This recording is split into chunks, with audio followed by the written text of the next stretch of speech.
नमस्कार मंडळी, मी आरती स्वागत करते आहे तुमचं आपल्या चॅनलवरती. त्याचं नाव आहे आरविश आणि मम्मा. तर मंडळी, आजचा थंबनेल बघून तुम्हाला विषय तर क्लिअरच झाला असेल की कोणत्या विषयावरती बोलणार आहे. थोडा वेगळा विषय आहे, कारण मी आता सध्याची परिस्थिती बघते त्यानुसारच मला बोलायचं आहे आणि मला जे वाटतं मी ते व्हिडिओ बनवते आणि तुमच्यापर्यंत मांडते. तर आजचा जो विषय आहे तो मुंबईमध्ये राहण्याबद्दल आहे. मुंबईमध्ये जर राहत असाल तर तुम्हाला सॅलरी किती हवा, किंवा मग मॅनेजमेंट कसं करणार, किती पगारामध्ये तुम्ही इकडे राहू शकतात, तुमचं सेविंग करू शकतात, खर्च मॅनेज करू शकतात, या सगळ्या गोष्टी मी आज तुमच्यासोबत शेअर करणार आहे. आणि आय नो तुम्हाला हा व्हिडिओ पाहायला खूप आवडेल. आणि महत्त्वाचा विषय आहे हा. म्हणजे प्रत्येकाची गरज आहे ती गोष्टीचं, तेच आपण बोलणार आहे. जास्तीत जास्त मिडल क्लास फॅमिलीचे असतात, त्यांच्यासाठी खूप छान विषय आहे. मंडळी, फायनली आता आपण सुरुवात करूया. आणि मंडळी, जर तुम्हाला मुंबईमध्ये राहायला यायचं असेल किंवा तुम्ही जर विचार करत असाल, कसं असतं, गावाकडच्या लोकांना मुंबईचं आकर्षण खूप जास्त असतं, मुंबईच्या लाईफस्टाईलचं, की नाही मुंबईमध्ये खूप छान लाईफस्टाईल आहे, खूप सुखसुविधा आहेत. आणि गावाकडे त्या सुखसुविधा नसतात काही ठिकाणी. आता तर मुंबईमध्ये ज्या सुखसुविधा आहेत त्या गावाकडे नसतात. आता काही ठिकाणी तर गावाकडे पण खूप चांगल्या चांगल्या गोष्टी झालेल्या आहेत, खूप प्रगती आहे. तरी पण म्हणजे कसं असतं, जे गावाकडे राहतात, ग्रामीण भागात राहतात, त्यांना मुंबईचं आकर्षण खूप जास्त असतं. तर असं प्रत्येकाला वाटतं की मुंबईमध्ये गेल्यावर वेल सेटल लाईफ होते किंवा लाईफस्टाईल छान आहे. तर बघा, मुंबईमध्ये लाईफस्टाईल तर आहे, पण त्याच्यामागे स्ट्रगल पण तेवढं जास्तच आहे मुंबईमध्ये. आणि जर मुंबईमध्ये जर तुम्हाला स्ट्रगल करायची, तुमची कष्ट करायची ताकद असेल, किंवा म्हणजे सगळ्या गोष्टी फेस करायची जर ताकद असेल, तर तुम्ही हमखास विचार करू शकतात. पण मुंबईमध्ये तुम्हाला येण्यासाठी मुंबईमध्ये म्हणजे आता मी सांगतो तुम्हाला, मुंबईमध्ये तुम्हाला येण्यासाठी कमीत कमी 30,000 किंवा त्याच्यापेक्षा जास्त पगार हवा आहे. मग तेव्हाच म्हणजे तुम्ही काहीतरी करू शकतात, थोडीफार तुम्ही सेव्हिंग करू शकतात. बरोबर.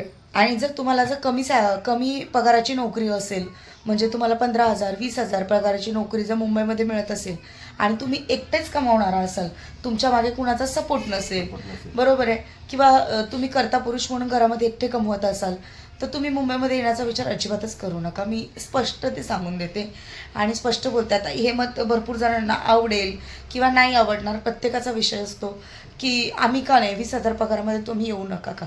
जर तुमची फॅमिली असेल आणि जर तुम्हाला 20,000 पगार असेल तर तुम्ही विचार तसा करू नका. कारण हल्ली कसं आहे, मुंबईमध्ये जर तुम्ही भाड्याने जरी रूम घ्यायला गेलात तरी तुम्हाला 7-8 हजार भाडंच असेल, कमीत कमीत 8,000. 8,000 ते पण असं म्हणजे साधारण एरियामध्ये गेलात तर. आणि जर चॉल टाईप मध्ये झालं, छोटेसे घरं असतात, तुम्हाला माहिती आहे, चॉलमध्ये जरी गेलात तरी 8, 8.5, 9,000पर्यंत भाडं आहे. सध्या ठाण्याचीच परिस्थिती ही आहे. छोटासा रूम आहे. आता आमचाच रूम बघा, 180 स्क्वेअर फूट आहे हा, पण याला 7.5-8 हजार भाडं आहे माझ्या रूमला. तर एवढं मी पे करते मंथली, 8,000 रुपये. ते खूप जास्त आहे आपल्या मिडल क्लास फॅमिलीसाठी. तेवढी इन्कम पण पाहिजे आपली, त्यासाठी मी बोलते. म्हणून परत एकदा सांगते, जर तुम्हाला 15 आणि 20,000च्या आतमध्ये सॅलरी असेल तर मुंबईचा विचारच तुम्ही करू नका. गावाला तुम्ही बेशक थोडे कमी कमवाल, पण तिकडे तुमचं सगळं सुखसुविधा उपलब्ध होतील आणि सेविंग पण होईल. तेवढ्या पगारामध्ये पण तुम्ही तिकडे म्हणजे तुम्ही राहू शकता. असं कारण की कसं आहे की तुम्ही आता गावाला राहतात तर तिथं स्वतःचं घर असतं, सगळ्यात चांगली तिकडे तुम्हाला रेंट द्यावं लागत नाही. रेंट म्हणजे तेच मुंबईमध्ये जर तुम्ही आलात तर तुम्हाला 7-8 हजार रेंट द्यावं लागतं छोट्या जागेसाठी पण. तर मग एवढा कमी पगाराची जर तुम्हाला नोकरी असेल तर तुम्ही विचारच नका करू. आणि सेम पुण्यामध्ये पण तसंच आहे, पुण्यामध्ये पण रेंट खूप जास्त आहे. असं मंडळी, तेच म्हणजे जे पण मोठे शहर आहेत तिकडे जर तुम्हाला राहायला यायचं असेल तर कमी पगाराची नोकरी करून चालत नाही, जास्त पगार हवा, कारण खर्च पण तसे आहेत मुंबईमध्ये त्यासाठी. आणि अजून एक बोलेल, गावाकडे आकर्षण असतं, पण गावाचंच लाईफ खूप छान आहे, खूप बेस्ट लाईफ आहे तिकडचं. आरोग्य म्हणाल तर आरोग्य पण चांगलं, आणि त्याच्यामध्ये आपले फॅमिलीसोबत असतो आपण, ते एक आहे. खर्च कमी, स्वतःचे घरं, त्यामुळे राहण्याचा पण प्रश्न नाही येत. म्हणून मला तरी असं वाटतं मुंबईच्या तुलनेत आणि गावाच्या तुलनेत तर गाव खूप छान आहे मुंबईपेक्षा. मुंबई फक्त धावपळीचं जीवन, कष्ट, मेहनत आणि त्याच्यातून मिळणारा आनंद, थोडाफार मिळणारा आनंद, पण कष्ट खूप जास्त आहे. वेल सेटल लाईफ म्हटलं तरीही असं आहे मुंबईच्या बाबतीत. आता विशाल तुम्हाला सांगते की ते म्हणजे 30,000 जरी सॅलरी आपल्याला का हवं आहे मुंबईमध्ये येण्यासाठी, तर माझं हे स्पष्ट मत आहे विशाल, की 20 आणि 15,000च्या सॅलरीमध्ये मुंबईमध्ये राहूच नाही शकत आपण, नाही राहू शकत. कारण की उलट तुम्ही कर्जबाजारी होणार, पण तुम्ही राहू नाही शकत अशी परिस्थिती येईल. ठीक आहे, त्यामुळे मग विशाल सांगतील की किती सॅलरी हवा आहे मुंबईमध्ये राहण्यासाठी. तुम्हाला सांगितलं की मी 30,000 तरी पाहिजे हो. सॅलरी किंवा त्याच्यापेक्षा जास्त पाहिजे, कारण की 30,000 पण आता हलकी म्हणजे या सिच्युएशन साधारण जीवन जगण्यासाठी तुम्हाला 30,000 तेही सुद्धा आता पुरत नाही साधारण जीवन जगण्यासाठी. आणि जसं का तुम्ही पाहिलं की 8-9 हजार रुपये फक्त रेंटच जातं. बरोबर आहे. त्याच्यानंतर राशनचं तुम्ही पाहिलं ती दुसरी गोष्ट, त्याच्यामध्ये 2,500 ते 3,000 4,000 जातं ते जाता म्हणजे झाले. त्याच्यानंतर तुमचं सिलेंडर आहेत, त्याच्यानंतर लाईट बिल आहेत, त्याच्यानंतर तुमचं बाळ जर शाळेत जात असेल स्कूल फीज आहेत.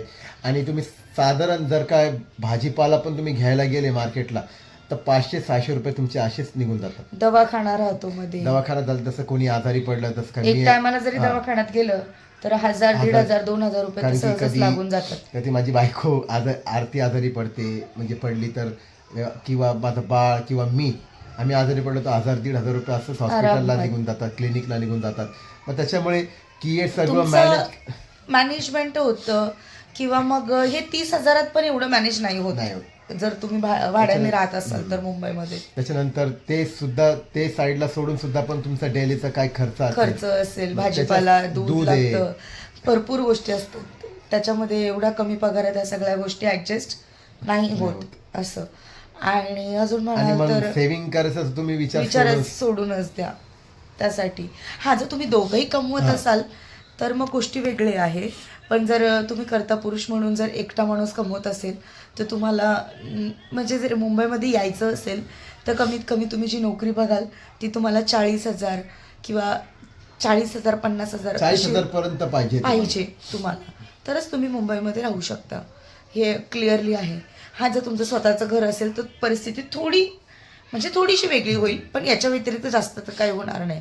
हे आपल्या मिडल क्लास फॅमिलीसाठी आहेत, जे खूप जास्तच कमवत आहेत किंवा खूप जास्तच त्यांची आर्थिक परिस्थिती चांगली आहे, त्यांच्यासाठी प्रश्नच येत नाही. विशाल, बरोबर आहे की नाही? पण पहिल्यापासून इथं राहतात, त्यांचे स्वतःचे घर असतात. जर मुंबईमध्ये स्वतःचं जर घर असेल ना तर तुम्ही कमी पगारामध्ये पण छान लाईफ तुम्ही जगू शकता. कारण मुंबईमध्ये जशा काही गोष्टी खूप फायद्याच्या पण आहेत. जसं मुंबईचं जे म्हणजे काय मुंबईमध्ये बघाल तर आपल्याला कुठे प्रवास जो करायचा असेल तो खूप कमी किमतीत होतो लोकल ट्रेनमुळे, किंवा मग म्हणजे आपल्या बस आहेत, BSTच्या, TMCच्या ज्या बस आहेत त्याच्यामुळे तुमचा रेल्वे प्रवास वगैरे किंवा बस प्रवास हा खूप म्हणजे कमी खर्चांमध्ये होतो. पण तरीही आपल्याला मुंबईचं लाईफस्टाईल आणि गावाचं लाईफस्टाईल या दोघांमध्ये बघाल तर गाव बेस्ट आहे मुंबईपेक्षा प्रत्येक गोष्टीमध्येच असं वाटतं. तर जर तुम्हाला खरंच असं वाटत असेल की मुंबईला आम्ही सेट व्हावं किंवा मी मुंबईला जाऊन आमचं काहीतरी प्रगती होईल किंवा चांगलं होईल, जर तुम्ही असा विचार करत असेल तर त्याच्याबरोबर हा पण विचार करा की या सगळ्या गोष्टी तुम्हालाच करायच्या आहेत आणि हे खर्च असतातच. या आपले दैनंदिन जीवनातले बोलतात ना अति आवश्यक गरजा आहेत त्या आपल्याला पूर्णच करायच्या आहेत. त्याच्यासाठी आपल्याला इथे येण्यासाठी एवढा सॅलरी तरी हवा. मग तोच आज माझा विषय होता की मुंबईमध्ये राहण्यासाठी तुम्हाला सॅलरी किती हवा आहे. तर तेच आम्ही तुम्हाला सांगितलं, जर तुम्ही कमवत असाल तर 30,000 पेक्षा तुम्हाला सॅलरी जास्तच हवी, तेव्हाच होईल. आणि त्याच्यामध्ये पण सेव्हिंगचा जास्त विचार करून चालणार नाही. सेव्हिंग दोघं कमवत असेल तर बिंदास्त या, पण जर एक कमवणारं असेल तर विचार करा. हा माझा आजचा व्हिडिओ होता मंडळी. आय होप तुम्हाला हा छोटासा व्हिडिओ आवडला असेल आणि कसा वाटला मला हे कमेंट सेक्शनमध्ये नक्की सांगा. व्हिडिओ आवडला असेल तर व्हिडिओला लाईक, शेअर आणि सबस्क्राईब करायला अजिबातच विसरू नका. बाय.